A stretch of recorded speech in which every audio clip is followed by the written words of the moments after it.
La matinale d'Europe 1, 6h30, 9h. Antoine Janton. Le débrief de la matinale, les temps forts de ce que vous avez pu entendre ce matin sur Europe 1. L'information économique d'abord, le gouvernement confirme la hausse de la CSG en une fois comptée du 1er janvier et dans le même temps la baisse des cotisations sociales, mais en 2 temps l'an prochain. Réaction véhémente d'Éric Coquerel, député France Insoumise de Seine-Saint-Denis. Il était l'invité d'Europe 1 à 8h15.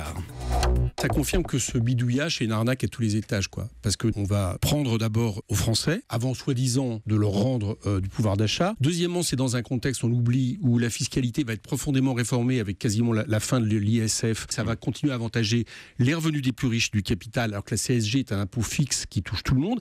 Et troisièmement, il faut arrêter avec cette idée que pour augmenter les salaires, ça serait indolore et qu'il faudrait prendre sur les cotisations sociales. Les cotisations sociales, c'est un salaire socialisé. Donc tout ça, c'est une arnaque. Et je pense que les salariés doivent s'en rendre compte. 950, c'est le nombre de cas de fraude au travail détaché, chiffre relevé l'an dernier par la Direction générale du travail. En cause, une directive floue que de nombreuses entreprises contournent. Les explications, Théo Manval. De nombreuses coquilles vides sont en fait créées, notamment en Europe de l'Est, ne vivant que de l'envoi de travailleurs détachés. Coquilles parfois même créées par des chefs d'entreprise français, explique le commandant de Decker de l'Office central de lutte contre le travail illégal. Un ressortissant français, il avait une société de transport routier, il a créé une structure en Slovaquie, il a licencié ses 30 chauffeurs routiers français et il a fait du faux détachement pour continuer la même activité avec les mêmes clients et de n'avoir que des chauffeurs d'origine slovaque voire roumaine. On était pratiquement à 2 millions d'euros de fraude. Il a remporté le grand prix du jury à Cannes cette année. 120 battements par minute sort en salle aujourd'hui. Ce film retrace l'action d'Act Up dans les années 90. Act Up, une association de lutte contre le sida. Comment ce combat a-t-il évolué? La réponse d'Emmanuelle Cos, ancienne présidente de l'association. Elle était l'invitée d'Europe 1 à 7h45.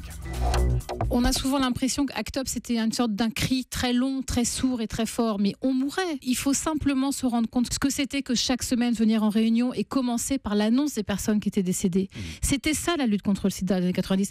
Et on mourait dans une indifférence totale.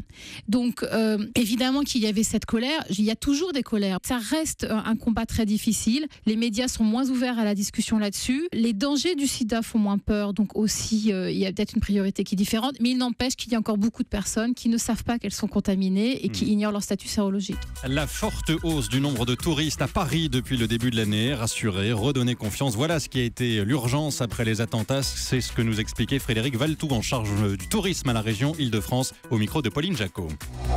On a même fait visiter à des tours opérateurs chinois le PC sécurité, le PC vidéo à la préfecture de police de Paris pour leur montrer que le réseau des transports parisiens était maillé de caméras et qu'il y avait une vraie surveillance. Donc il a fallu expliquer l'état d'urgence, c'est pas l'état de guerre, c'est pas des blindés à chaque coin de rue, il n'y a pas de couvre-feu, on peut vivre normalement, etc.